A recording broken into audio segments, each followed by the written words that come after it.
How do groups get anything done? Right? How do you organize a group of individuals so that the output of the group is something coherent and of lasting value instead of just being chaos? And the economic framing of that problem is called coordination costs. And a coordination cost is essentially all of the financial or institutional difficulties in arranging group output. And we've had a classic answer for coordination costs, which is if you want to coordinate the work of a group of people, you start an institution, right? You raise some resources, you found something. It can be private or public, it can be for profit or not profit, it can be large or small. But you get these resources together, you found an institution, and you use the institution to coordinate the activities of the group. More recently, because the cost of letting groups communicate with each other has fallen through the floor, and communication costs are one of the big inputs to coordination, there has been a second answer, which is to put the cooperation into the infrastructure, to design systems that coordinate the output of the group as a byproduct of the operating of the system without regard to institutional models. So that's what I want to talk about today. I want to illustrate it with some fairly concrete examples, but always pointing to the broader themes. So I'm going to start by trying to answer a question that I know each of you will have asked yourself at some point or other, and which the internet is purpose-built to answer, which is, where can I get a picture of a roller skating mermaid? So, in New York City, on the first Saturday of every summer, Coney Island, our local charmingly run-down amusement park, hosts the Mermaid Parade. It's an amateur parade. People come from all over the city. People get all dressed up. Some people get less dressed up. Young and old, dancing in the streets, colorful characters, and a good time is had by all. And what I want to call your attention to is not the Mermaid Parade itself, charming though it is, but rather to these photos. I didn't take them. How did I get them? And the answer is I got them from Flickr. Flickr is a photo sharing service that allows people to take photos, upload them, share them over the web, and so forth. Recently, Flickr has added an additional function called tagging. Tagging was pioneered by Delicious and Joshua Schachter, which Delicious is a social bookmarking service. Tagging is a cooperative infrastructure answer to classification. Right? If I had given this talk last year, I couldn't do what I just did because I couldn't have found those photos. But instead of saying we need to hire a professional class of librarians to organize these photos once they're uploaded, Flickr simply turned over to the users the ability to characterize the photos. So I was able to go in and draw down photos that had been tagged Mermaid Parade. There were 3,100 photos taken by 118 photographers, all aggregated and then put under this nice, neat name, shown in reverse chronological order, and I was then able to go and retrieve them to give you that little slideshow. Now, what hard problem is being solved here? And it's in the most schematic possible view, it's a coordination problem. Right? There are a large number of people on the internet. A very small fraction of them have photos of the Mermaid Parade. How do we get those people together to contribute that work? The classic answer is to form an institution, right? To draw those people into some prearranged structure that has explicit goals. And I want to call your attention to some of the side effects of going the institutional route. First of all, when you form an institution, you take on a management problem. Right? No good just hiring employees. You also have to hire other employees to manage those employees and to enforce the goals of the institution and so forth. Second of all, you have to bring structure into place. Right? You have to have economic structure, you have to have legal structure, you have to have physical structure, and that creates additional costs. Third, forming an institution is inherently exclusionary. You notice we haven't got everybody who has a photo. You can't hire everyone in a company. Right? You can't recruit everyone into a governmental organization. You have to exclude some people. And fourth, as a result of that exclusion, you end up with a professional class. Look at the change here. We've gone from people with photos to photographers. Right? We've created a professional class of photographers whose goal is to go out and photograph the Mermaid Parade or whatever else they're sent out to photograph. When you build cooperation into the infrastructure, which is the Flickr answer, you can leave the people where they are. And you take the problem to the individuals rather than moving the individuals to the problem. You arrange the coordination in the group. And by doing that, you get the same outcome without the institutional difficulties. You lose the institutional imperative. You lose the right to shape people's work when it's volunteer effort. But you also shed the institutional cost, which gives you greater flexibility. What Flickr does is it replaces planning with coordination. And this is a general aspect of these cooperative systems. Right? You'll have experienced this in your life whenever you bought your first mobile phone and you stopped making plans. You just said, I'll call you when I get there. Call me when you get off work. Right? That is a point-to-point replacement of coordination with planning. Right? We're now able to do that kind of thing with groups. To say instead of, we must make an advanced plan, we must have a 5-year projection of where the Wikipedia is going to be or whatever. You can just say, let's coordinate the group effort and let's deal with it as we go, because we're now well enough coordinated that we don't have to take on the problems of deciding in advance what to do. So here's another example, this one's somewhat more somber. These are photos on Flickr tagged Iraq. And everything that was hard about the coordination costs with the Mermaid Parade is even harder here. There are more pictures, there are more photographers, it's taken over a wider geographic area, the photos are spread out over a longer period of time. And worst of all, that figure at the bottom, approximately 10 photos per photographer, is a lie. It's mathematically true, but it doesn't really talk about anything important. Because in these systems, the average isn't really what matters. What matters is this. This is a graph of photographs tagged Iraq, as taken by the 529 photographers who contributed the 5,445 photos. And it's ranked in order of number of photos taken per photographer. You can see here, over the end, our most prolific photographer has taken around 350 photos. And you can see there's a few people who've taken hundreds of photos. Then there's dozens of people who've taken dozens of photos. And by the time we get around here, we get 10 or fewer photos, and then this long, flat tail. And by the time you get to the middle, you've got hundreds of people who've contributed only one photo each. This is called a power law distribution.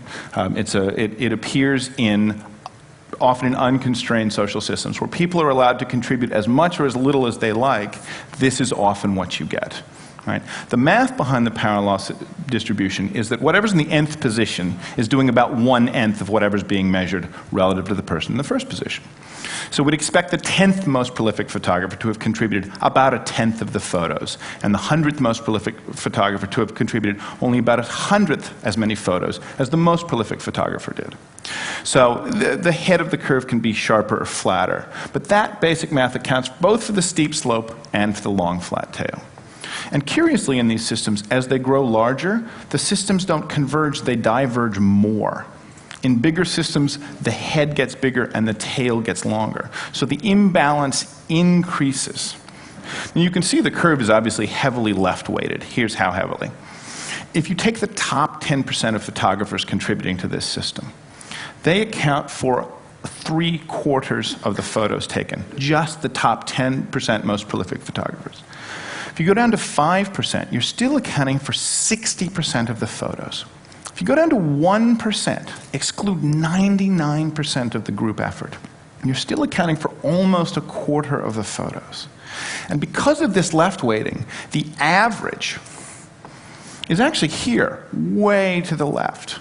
And that sounds strange to our ears, but what ends up happening is that 80% of the contributors have contributed a below average amount. That sounds strange because we expect average and middle to be about the same, but they're not at all. This is the math underlying the 80-20 rule. Right? Whenever you hear anybody talking about the 80-20 rule, this is what's going on. Right? The 20% of the merchandise accounts for 80% of the revenue, 20% of the users use 80% of the resources. This is the shape people are talking about when that happens. Institutions only have two tools, carrots and sticks. And the 80% zone is a no carrot, no stick zone. The costs of running the institution mean that you cannot take on the work of those people easily in an institutional framework. The institutional model always pushes leftwards, treating these people as employees. The institutional response is, I can get 75% of the value for 10% of the hires, great. That's what I'll do. The cooperative infrastructure model says, why do you want to give up a quarter of the value? If your system is designed so that you have to give up a quarter of the value, re-engineer the system. Don't take on the cost that prevents you from getting to the contributions of these people. Build the system so that anybody can contribute at any amount. So the coordination response asks not how are these people as employees, but rather what is their contribution like. Right? We have over here Psycho Milt, a Flickr user who's contributed one and only one photo titled Iraq. And here's the photo. Right? Labeled Bad Day at Work. Right? So the question is, do you want that photo, yes or no? The question is not, is Psycho Milt a good employee? And the tension here is between institution as enabler and institution as obstacle. When you're dealing with the left-hand edge of one of these distributions, when you're dealing with the people who spend a lot of time producing a lot of the material you want, that's an institution as enabler world. You can hire those people as employees, you can coordinate their work, and you can get some output. But when you're down here, where the Psycho Milts of the world are adding one photo at a time, right, that's institution as obstacle. Right? Institutions hate being told they're obstacles. One of the first things that happens when you institutionalize a problem is that the institution, the first goal of the institution immediately shifts from whatever the nominal goal was to self-preservation. And the actual goal of the institution goes to 2 through n. Right? So when institutions are told they are obstacles and that there are other ways of coordinating the value, they go through something a little bit like the Kubler-Ross stages of reaction being told you have a fatal illness. Denial, anger, bargaining, acceptance. Most of the cooperative systems we've seen haven't been around long enough to have gotten to the acceptance phase. Many institutions are still in denial. But we're seeing recently a lot of both anger and bargaining. There's a wonderful small example going on right now. In France, a bus company is suing people for forming a carpool. Right? Because the fact that they have coordinated themselves to create cooperative value is depriving them of revenue. You can follow this in The Guardian. It's actually quite entertaining. The bigger question is, what do you do about the value down here? Right? How do you capture that? And the institutions, as I've said, are prevented from capturing that. Steve Ballmer, now CEO of Microsoft, was criticizing Linux a couple of years ago, and he said, oh, this business of thousands of programmers contributing to Linux, this is a myth. Right? We've looked at who's contributed to Linux, and most of the patches have been produced by programmers who've only done one thing. Right?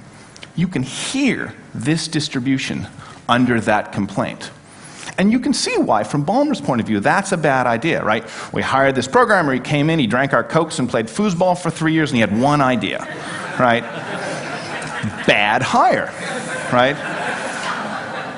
The Psycho Milt question is, was it a good idea? What if it was a security patch? What if it was a security patch for a buffer overflow exploit, of which Windows has not some several? Do you want that patch? Right? The fact that a single programmer can, without having to move into a professional relation to an institution, improve Linux once and never be seen from again, should terrify Ballmer. Because this kind of value is unreachable in classic institutional frameworks, but it is part of cooperative systems, of open source software, of file sharing, of the Wikipedia. I've used a lot of examples from Flickr, but there are actually stories about this from all over. Meetup, a service founded so that users could find people in their local area who share their interests and affinities, and actually have a real-world meeting offline in a cafe or a pub or what have you. When Scott Heiferman founded Meetup, he thought it would be used for, train spotters and cat fanciers, classic affinity groups. The inventors don't know what the invention is. Number one group on Meetup right now, most chapters in most cities with most members, most active, stay-at-home moms. Right? In the suburbanized, dual-income United States, stay-at-home moms are actually missing the social infrastructure that comes from extended family and local small-scale neighborhoods. So they're reinventing it using these tools. Meetup is the platform, but the value here is in social infrastructure.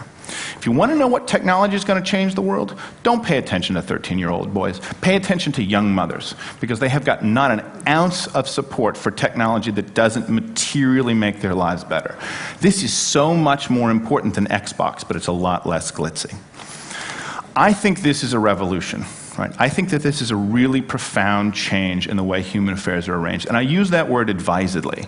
It's a revolution in that it's a change in equilibrium. Right? It's a whole new way of doing things, which includes new downsides.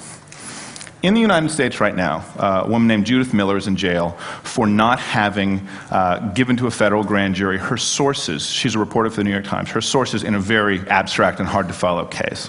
And journalists are in the street rallying to improve the SHIELD laws. The SHIELD laws are our laws, pretty much a patchwork of state laws, that prevent a journalist from having to betray a source.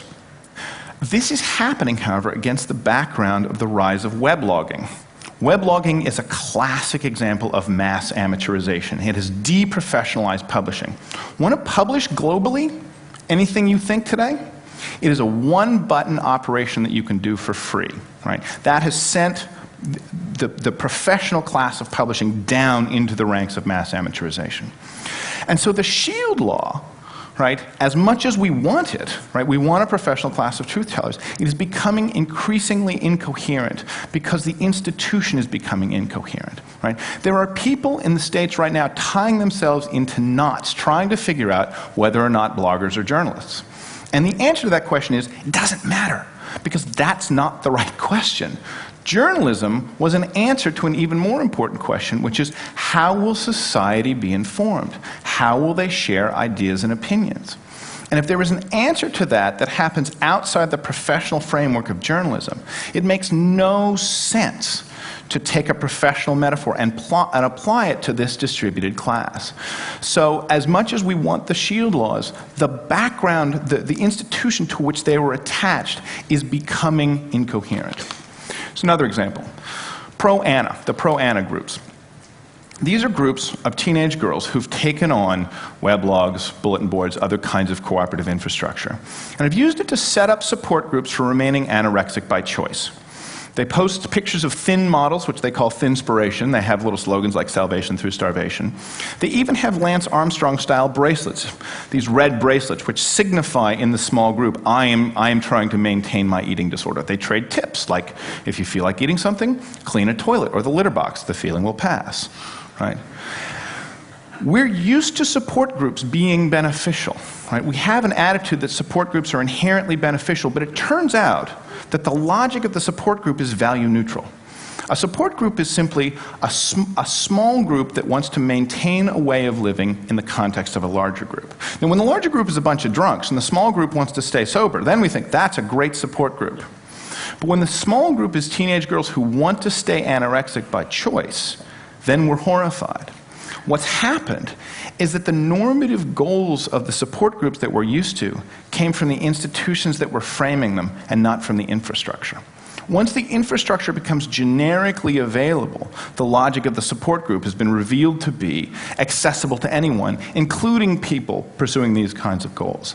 So there are significant downsides to these changes as well as upsides. And of course, in the current environment, one need allude only lightly to the work of non-state actors trying to influence global affairs and taking advantage of these. This is a social map of the hijackers and their associates who perpetrated the 9/11 attack. It was produced by analyzing their communications patterns using a lot of these tools, and doubtless the intelligence communities of the world are doing the same work today for the attacks of last week. Now, this is the part of the talk where I tell you what's going to come as a result of all of this, but I'm running out of time, which is good, because I don't know. Right. As with the printing press, if it's really a revolution, it doesn't take us from point A to point B. It takes us from point A to chaos. Right? The printing press precipitated 200 years of chaos, moving from a world where the Catholic Church was the sort of organizing political force to the Treaty of Westphalia, when we finally knew what the new unit was, the nation-state. Now, I'm not predicting 200 years of chaos as a result of this. 50 years in which Loosely coordinated groups are going to be given increasingly high leverage. And the more those groups forego traditional institutional imperatives like deciding in advance what's going to happen or the profit motive, the more leverage they'll get. And institutions are going to come under an increasing degree of pressure, and the more rigidly managed and the more they rely on information monopolies, the greater the pressure is going to be. And that's going to happen one arena at a time, one institution at a time. The forces are general, but the results are going to be specific. And so the point here is not, this is wonderful, or we're going to see a transition from only institutions to only cooperative framework. It's going to be much more complicated than that. But the point is that it's going to be a massive readjustment. And since we can see it in advance and know it's coming, my argument is essentially we might as well get good at it. Thank you very much.